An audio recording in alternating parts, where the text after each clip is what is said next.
هي الحلقات تحفظني بآيات من القرآن، هي الحلقات تملأني بحب المصطفى العدنان، هي الحلقات تحفظني بآيات من القرآن، هي الحلقات تملأني بحب المصطفى العدنان، وأخلص نيتي دوما لرب واحد ديان بروح ملؤها طهر.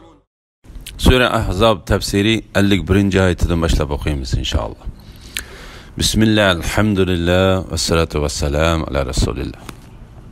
Esselamu aleyküm ve rahmetullahi ve berekatuhu. Tüvendi diktanlığa İbn Kathir rahimahullah'ın Kur'an-ı Kerim tefsiriden Uygurca tercümesi Ahzab suresi 51. ayetinden başlayıp okuyayım inşallah. Euzubillahimineşşeytanirracim. Ayallarından Halıgının növetini akıga söysen, Halıgının bilen növetidin başka vaqtda bir yerde bolsan boliverdi. Vaqtliq ayrılıp turgan ayallarından biri bilen hem töşek bolmakçı bolsan, sana hiç günah yoktur. Mana bu ulanın hoşal bolışıga, kaygırmaslıqıga, bergenleringe ulanın hemmisinin razı bolışıga en yakındır. Allah dilinladikini bilip durdu. Allah hemmini bilgiçidir, halimdir. Yani cezalaşqa aldırıp gitmeydi. Özünü bəxş qılğan xotununu qabul qilish yoki uni rad qilish Peygamber aleyhisselamның ixtiyorligida ekanligi to'g'risida. İmam Ahmed Ayşe radıyallahu anhadan rivayet qildi. U Peygamber aleyhisselamga özlerini bəxş qılğan xotunlarga kundaşlik qilatdi. U xotun kishi özünü mahrisiz xotunlikqa tanlaştın, namaz kılmamdı, deydi. Andın galip ve büyük Allah, ayallarından Halıgının növetini akıga söysen, Halıgının bilen növetidin başka vakti bir yerde bolsan, boliverdi, degen ayetini nazil kıldı. Şunun bilen Ayşe, Rabbin sana senin haişin boyunca hüküm kıldığanlıqını es kılıvatımen dedi. Bu hadisini İmam Bukhari'm rivayet kılganlıqı yukarıda bayan kılınıp ötüp gitti. Bu hadis yukarıdaki ayetten mundaq ma'ni köz tutulduğanlıqıga delildir. Özlerini sana bəxş kılgan ayallardan Halıgınını akıga söysen, Halıgının bilen bir yerde bolsan boliverdi. Yani ulardan Halıgınını qabul qilsan, Halıgınını rad qilsan boliverdi. Sen rad qilgan xotunda yana senin ixtiyoring bor. Uni rad qilgandan keyin agar xohlasang, uni qaytirib kelib, uning bilan bir yerda bo'lsang boliverdi. Shunga Alloh mundaq deydi. Vaqtliq ayrilib turgan ayollaringdan biri bilan ham to'shak bo'lmoqchi bo'lsang, sana hiç günah yoktur. Başka tefsir şunasılar mındaq deydi. Belki Allah'ın tövendeki sözüdün köz tutulgan ma'ni budur. Ayallarından Halıgının növetini akıga söysen, Halıgının bilen növetidin başka vaqtda bir yerde bolsan boliverdi. Yani ayallarından ulanın növetini emelden kaldırıp, Halıgının növetini ilgir sürüp, Halıgının növetini akıga söysen, Halıgının bilen bir töşekti bulup, Halıgının bilen bir töşekti bulmay, taşlap koysan, sana hiç günah yoktur.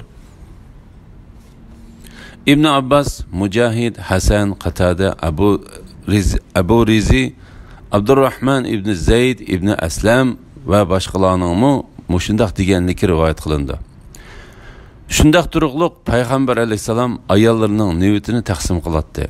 Şunun üçün Şafii mezhebidan ve başkalardan bir cami fiqhşünaslar ayallar arasındaki növetni taqsim qilish Peygamber aleyhisselamga vacib emas idi degan yakonni chiqardi ve bu ayet kerimni delil ispat qilib ko'rsatdi.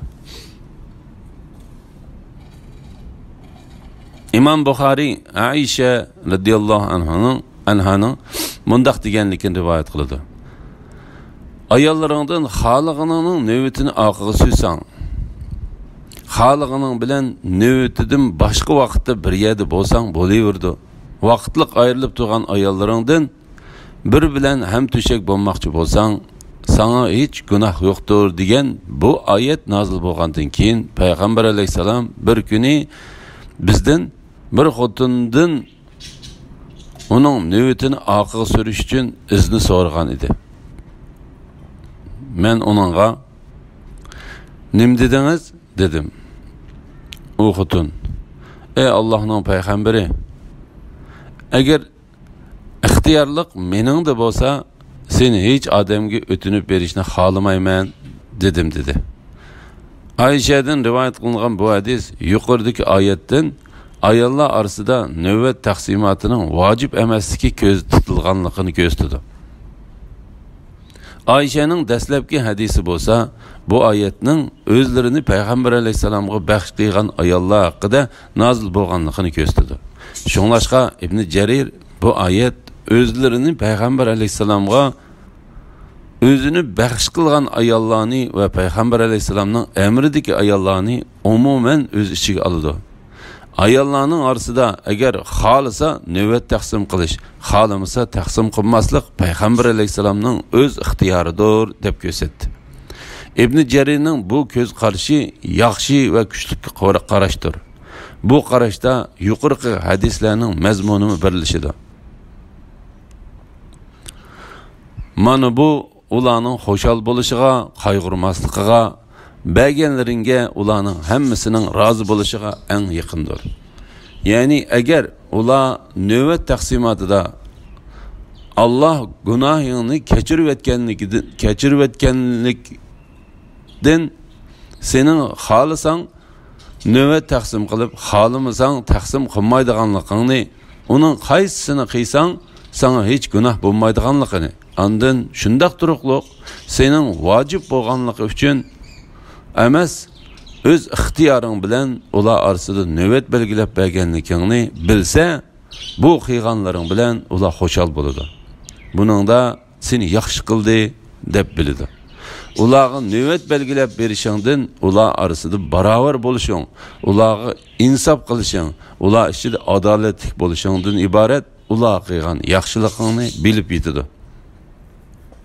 La ilaha illalloh Muhammad rasululloh. Allah dilinglardikini bilib turdi. Yani erlerning, ayollarning ba'zisini qo'yib, ba'zisiga moyil bo'lib ketishini, bu moyillikdan saqlanqilib bo'lmaydiganligini Allah bilib turdi. Bu vaqtda Imom Ahmad Aishaning mundaq deganligini rivoyat qildi. Payg'ambar alayhisalom ayollarining orasida navbat taqsim qiladi va adil bo'ladi. Ondan mundaq deydi: "Ey Allah, bu men igi bo'lgan narsada qilganlarim. Sen igi bo'lgan, men igi bo'lmagan narsada menga malomat qilmagan." Bu hadisni Imom Tirmizi, Abu Davud, Nasai va Ibn Majah qatorliqlar rivoyat qilgan. Abu Davud payg'ambar alayhisalomning "Sen igi bo'lgan, men igi bo'lmagan narsada menga malomat qilmagan" degan so'zini keyin ko'nglimning moyilligi uchun "Men malomat qilmagan" degan so'zni ziyoda rivoyat qildi. Shuna Alloh taolo Allah dilinglardikini bilib turdi degan oyatga ulabla undaq dedi. Allah hammani bilguchidir. Ya'ni dillardagi hamma sirlarni bilguchidir. Halimdir, ya'ni jazolash qoldirib ketmaydi. Ya'ni bandalarga ko'yinadi. Gunohlarni mag'firat qildi. La havle ve la kuvvete illa billah. Ey payg'ambar, ilkingdagi ayollaringdan boshqa yana xotin olsang, sana halol bo'lmaydi. Boshqa ayollarning jamoli seni ajablantirgan taqdirdami, ularni yengushlash sana halol bo'lmaydi. Faqat sening ilkingdagi cho'rilar buningdan mustasno. Allah hamma narsani kuzatib turguchidir. Payg'ambar alayhisalomning ayollarının Peygamber aleyhisselamni ixtiyor qilganligi uchun ularga berilgan mukofot to'g'risida. İbn Abbas, Mujahid, Zahhak, Qatada, İbn Zayd, İbn Jarir ve başkalardan ibaret bir qancha ulamalar mundaq dedi. Bu ayet Peygamber aleyhisselamның ayollarını mukofotlash uchun, yani yuqoridagi mazkur oyatda aytilgandek Peygamber aleyhisselam ularni ixtiyoriga qo'yganda, ularning Alloh taoloni, uning payg'ambarini va oxirat yurtini ixtiyor qilganligidan iborat ularning yaxshi ishlaridan rozi bo'lganligini bildirish uchun nozil bo'lgan. Ular Peygamber aleyhisselamni ixtiyor qildi. Ularning mukofoti uchun Alloh Peygamber aleyhisselamni ular bilan chekladi. Ulardan boshqa xotin elishni yoki boshqa ayollarning jamoli uni ajablantirgan taqdirdami, ularni yengushlashni uningga harom qildi. Cho'rilar va didaklar bo'lsa, buningdan mustasno. Ular yaqinchilik qilsa yoki ularni almashtirsa, uningga gunoh bo'lmaydi. Ondan keyin Alloh taolo uningga boshqa xotin olsa, gunoh bo'lmaydiganligini bildirib, bu oyatning hukmini amaldan qoldirdi va uningga boshqa xotin elishga ruxsat qildi. Lekin Payg'ambar alayhisalom o'z ayollariga qilgan yaxshiligi bo'lib qelishi uchun shuningdan keyin u boshqa xotin olmadi. İmam Ahmed Aisha radhiyallohu anhaning mundaq deganligini rivoyat qildi. Payg'ambar alayhisalom qazo qilishdan burun Alloh taolo uning boshqa ayollarni elishni halol qildi. Bu hadisni İmam Tirmizi ve Nasa'i rivoyat qilgan. Başqa tafsir shunoslar mundaq dedi. Ey payg'ambar, ilkingdagi ayollaringdan boshqa yana xotin olsang, sana halol bo'lmaydi degan bu oyatning ma'nosi, sen mahrillarini berib olgan ayollaring sening ilkingdagi cho'rilar, otangning er qarindishi va hamshirisining, anangning er ve hemşire qirindishining qizlari ve özünü baxsh qilgan ayol qatorliq biz sana halol qilib sifatlab bergan ayollardan boshqa ayollarni olsang, sana halol bo'lmaydi deganlik bo'ldi. Bu Ubay ibn Ka'b, Mujahid ve boshqalardan rivoyat qilingan. İmam Tirmizi İbn Abbasning mundaq deganligini rivoyat qildi. Payg'ambar alayhisalom Alloh taolaning: "Ey payg'ambar, ilkingdagi ayollaringdan boshqa yana xotin olsang, sana halol bo'lmaydi. Boshqa ayollarning jamoli seni ajablantirgan taqdirdami, ularni yengushlash sana halol bo'lmaydi. Faqat sening ilkingdagi cho'rilar buningdan mustasno." degan oyat bilan hijrat qilgan mu'min ayollardan boshqa har xil irqdagi ayollarni xotinlikqa elishdan to'sildi. Allah mu'min qizlarni özünü payg'ambarga baxsh qilgan mu'min xotinni uninga halol qildi. İslam dinidan boshqa har qanday dindagi ayolni elishni harom qildi. Ondan Allah mundaq dedi: Kimiki imandan yenib oladigan yoki shariat ahkomlarini inkor qiladigan, uning amalining savobi yo'q chiqariladi. İbn Jarir bu oyat tilga ilingan türdeki ayollarni ve Peygamber aleyhisselamның emrideki ayollarni umumen öz içine aldı deb gösterdi. Şu vaqtda onun emrideki ayollar 9 idi. İbn Jarir'nin bu qarşı güçlü qaraşdır. Salaf ulamalarının bu ayet üstüdeki nurgun qaraşlar bo'lgan bo'lishi mumkin. Başqa ayollarning jamoli seni ajablantirgan taqdirdimi, ularni yengushlash sana halol bo'lmaydi. Allah Teala bu ayette Peygamber aleyhisselamni eğer ayollaringdan birini qo'yib bergan taqdirdami, bo'lgan ayollarining ustiga ziyoda xotin elishdan, u xotinni boshqa bir xotin bilan almashtirishdan to'sdi. Faqat ilkidagi cho'rlar buningdan mustasno.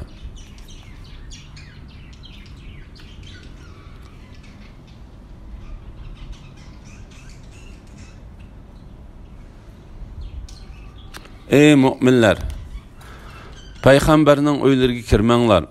Faqat tamoq chaqirilgan vaqtinglarda kiringlar. Başqa vaqtda ruxsat bilan kirganda tamoqning pishishini kutib o'ltirmanglar. Lekin chaqirilgandilla kiringlar. Tamoq yeb bo'lgandan keyin taqab ketinglar. Tamoqdan keyin parang silishib o'ltirmanglar. Bu, ya'ni tamoqdan keyin parang silib o'ltirish payg'ambarni ranjitadi. Payg'ambar buni aytishga sizlardan xijil bo'ladi. Allah haqni aytishdan xijil bo'lmaydi. Sizlar payg'ambarning ayollaridan bir narsa so'rab olmoqchi bo'lsanglar, parda oqisidan so'rab elinglar.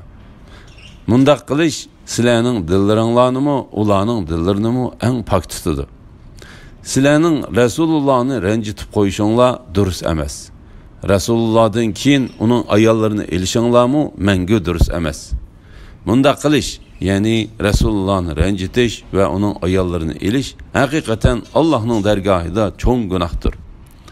Biror narsani oshkorlasanglarmi yoki dilinglarda yo'shirsanglarmi, Allah hamon biladi. Chunki Allah haqiqatan hamma narsani bilguchidir. Payg'ambarning uylariga kirishning qoida usullari va hijoblanishga buyurish to'g'risida.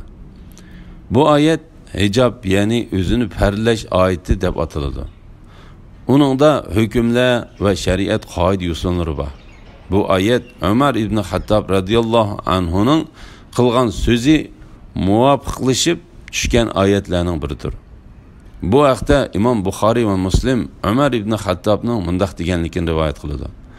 Men g'olib va buyuk Rabbimga 3 ishda muvofiqlashib qoldim.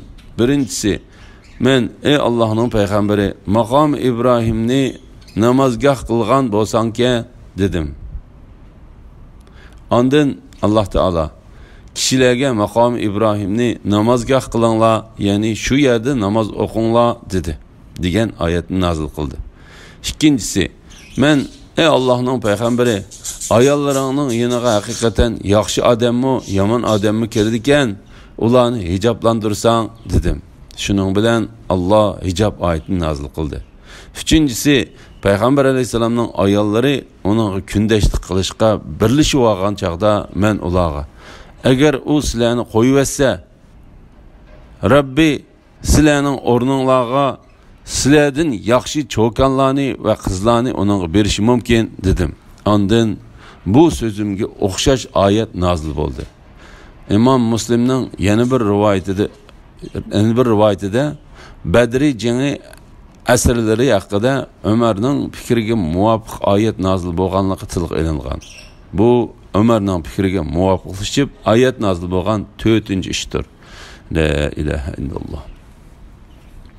İmam Buxoriy Anas ibn Malikning mundaq deganligini rivoyat qildi.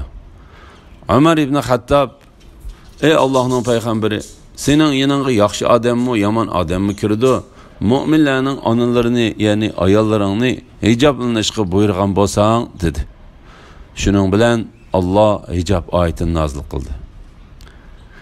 İmam Buxoriy Anas ibn Malik radhiyallohu anhuning mundaq deganligini rivoyat qildi.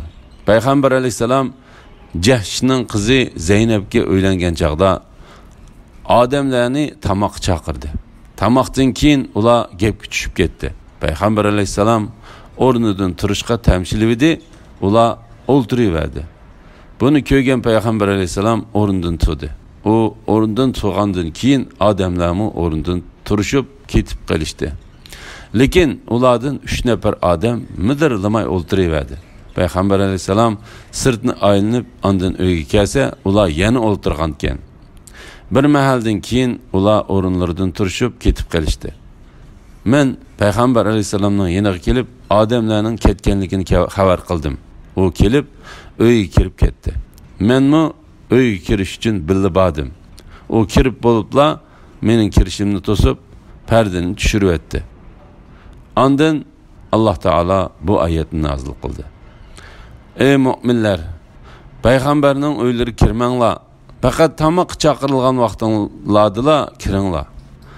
Boshqa vaqtda ruxsat bilan kirganda tamoqning pishishini kutib o'ltirmanglar. Lekin chaqirilganda kiringlar-yu, tamoq yeb bo'lgandan keyin taqab ketinglar. Bu hadisni Imom Muslim va Nasa'iy rivoyat qilgan. Subhanallah, la ilahe illallah. İmam Buxoriy Anas ibn Malikning mundaq deganligini rivoyat qiladi. Payg'ambar alayhisalom Jahshining qizi Zeynabga uylanganda non bilan go'sht ziyofatini berdi. Men tamoqqa odam chaqirish uchun avatildim. Bir top odamlar kelib tamoqni yeb bo'lib chiqib ketgandan keyin yana bir top odamlar kelib tamoq yeb bo'lib chiqib ketishdi. Men odamlarni chaqirib, oxiri chaqiradigan bir odam topolmay qoldim. Ondan ey Allohning payg'ambari, chaqiradigan hech kim qolmadi dedim. U eshib qolgan tamoqlarni dasturxondan elib etinglar dedi. Uyda 3 nafar odam paran qilishib qoldi. Ondan payg'ambar alayhisalom chiqib Aisha radhiyallohu anhaning hujrasiga bordi va ey payg'ambar oilasidagilar, assalomu alaykum va rahmatullohi va barakatuh deb salom qildi.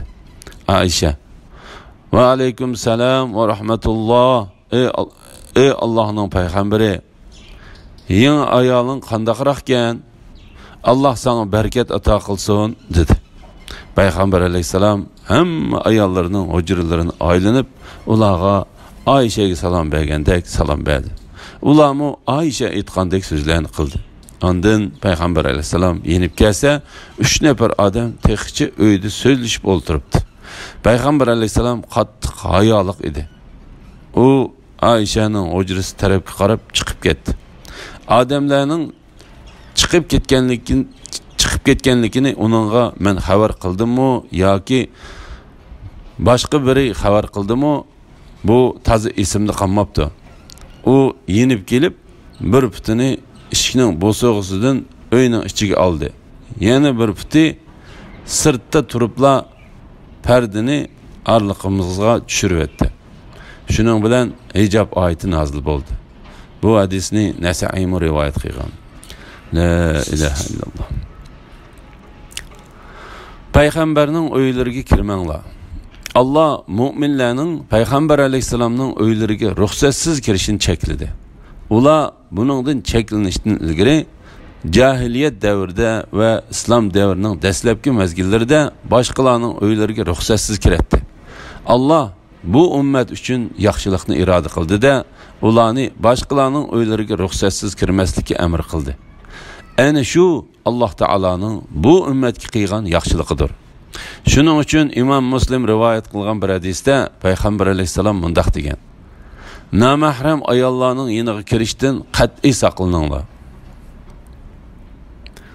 Ondan Alloh taolo payg'ambarning uylariga kirishga bo'ladigan ahvollarni bayon qilib mundaq dedi: faqat tamoq chaqirilgan vaqtinglarda kiringlar.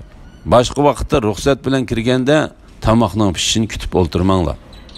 Mujahid, Qatada va boshqalar bu oyatning ma'nosi tamoqning pishadigan va tayyor bo'ladigan vaqtini kutib turib, pishadigan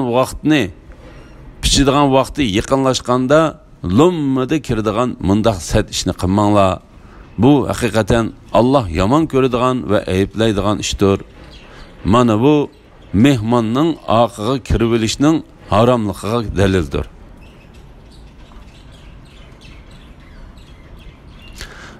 Arablar uni chaqirilmagan mehmon deb ataydi.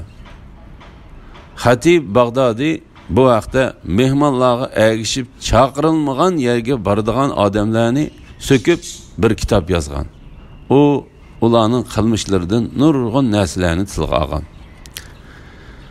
Lekin chaqirilgandilar kiringlar-yu, tamoq yeb bo'lgandan keyin taqab ketinglar.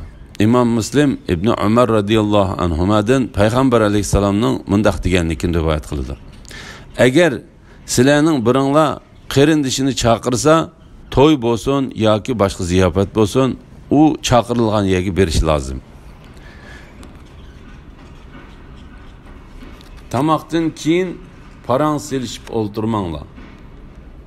Agar o'zlarini unutib uzun parang'a tushib ketgan ana shu 3 nafar odamlardan sodir bo'lgandek ishni qilmanglar. Ya'ni o'zlarini unutib uzun parang'a tushib ketgan ana shu 3 nafar odamlardan sodir bo'lgandek ishni qilmanglar. Ularning uzoq o'ltirishi payg'ambar alayhisalomni ranjitdi. Alloh taolo bu vaqtda mundaq deydi. Bu, ya'ni tamoqdan keyin parang silishib o'ltirish payg'ambarni ranjitadi. Payg'ambar buni aytishga sizlardan xijil bo'ladi. Ba'zi tafsirshunoslarning aytishicha, bu oyatdan mundaq ma'no ko'z tutiladi. Sizlarning payg'ambarning uyiga ruxsatsiz kirishinglar haqiqatan uningga ig'ir keladi va uni ranjitadi. Lekin u qattiq hayolik bo'lganligi uchun sizlarni ruxsatsiz kirishdan to'sishni yoqtirmaydi. Taki Alloh taolo ularni uningdan to'sib payg'ambar alayhisalomga oyat nozil qildi. Shunga Alloh taolo mundaq dedi. Allah haqni aytishdan xijil bo'lmaydi. Ya'ni shunga Allah sizlarni ruxsatsiz kirishdan to'sdi va chekladi. Sizlar payg'ambarning ayollaridan bir narsa so'rab olmoqchi bo'lsanglar, parda orqasidan so'rab ilinglar. Ya'ni sizlarni payg'ambarning ayollarining yeniga kirishdan to'sqinimdek, sizlarni ularga qarashdan tamoman to'siman. Agar sizlardan biringlarning ulardan so'rab oladigan biror narsa bo'lsa, ularga qaramasdan almoqchi bo'lgan narsani faqat parda orqasida turib so'rab olsin. Payg'ambarni ranjitishdan to'sish uning ayollarini musulmonlarning o'z amriga elishining haromligini bayon qilish to'g'risida. Sizlarning Rasulullohni ranjitib qo'yishinglar durust emas. Rasulullohdan keyin uning ayollarini elishinglarmi mangu durust emas. Bunda qilish, ya'ni Rasulullohni ranjitish va uning ayollarini elish haqiqatan Allohning dargohida cho'ng gunohdir. Ibn Abu Hatim Ibn Abbosning bu oyat haqida mundaq deganligini rivoyat qiladi. Bu oyat payg'ambar alayhisalomdan keyin uning ayollaridan birsini elishni niyat qilgan bir odam haqida nozil bo'ldi. Bir odam Sufyandan. U elishni niyat qilgan ayol Oyshamidi deb so'radi. Sufyan u odamning Oyshani elishni niyat qilganligini tilga oldi, dedi. Muqotil ibn Hayyan va Abdurrahman ibn Zayd ibn Aslammu ibn Abbosning so'ziga o'xshash dedi. Suddi mundaq deydi. Payg'ambar alayhisalomning ayollaridan birini elishni niyat qilgan odam Talha ibn Ubayda radhiyallohu anhu edi. Natijada Allah uning haromligini ogohlantirib oyat nozil qildi. Shuning uchun payg'ambar alayhisalom vafot bo'lgandan keyin uning tul qolgan ayollarini boshqalarning elishining harom ekanligiga o'limalar birdek birlikka keldi. Chunki ular payg'ambarning dunyo va oxiratdagi xotinlaridir va mu'minlarning onalaridir. Bu vaqtda yuqorida to'xtaldik. Büyük ve yüksek Allah mundaq qilish, ya'ni Rasulullahni ranjitish va uning ayollarini elish haqiqatan Allah'ның dergahida cho'ng gunohdir. Büyük ve yüksek Allah mundaq qilish, ya'ni Rasulullahni ranjitish va uning ayollarini elish haqiqatan Allah'ның dergahida cho'ng gunohdir degan oyat bilan Allah'ның payg'ambarini ranjitishni va uning ayollarini elishni cho'ng gunoh qilib bekitdi. U gunohni qilg'uchiga qattiq azobni va'da qildi va undaq qilishdan qo'rqitdi. Ondan Alloh taolo mundaq dedi. Biror narsani oshkorlasanglarmi yo dilinglarda yo'shirsanglarmi Alloh hamon biladi. Chunki Alloh haqiqatan hamma narsani bilguchidir. Ya'ni dilinglar nimani yo'shirmasin, qalbinglar nimani maxfiy tutmasin, Alloh haqiqatan uni bilib turguchidir. Chunki Allah'a hech narsa maxfiy qolmaydi. Allah ko'zlarning xiyonatini va dillardagi yo'shirin narsalarni bilib turdi. Alhamdulillah. Yuqorida Sura Ahzab tafsiridan 54-oyatgacha angladinglar. Oxirini keyin qatamliq o'qishimiz davomlashtiramiz inshaalloh. Va sallallohu ala Muhammad va ala alihi va sahbihi va sallam. Assalomu alaykum va rahmatullohi va barakatuh.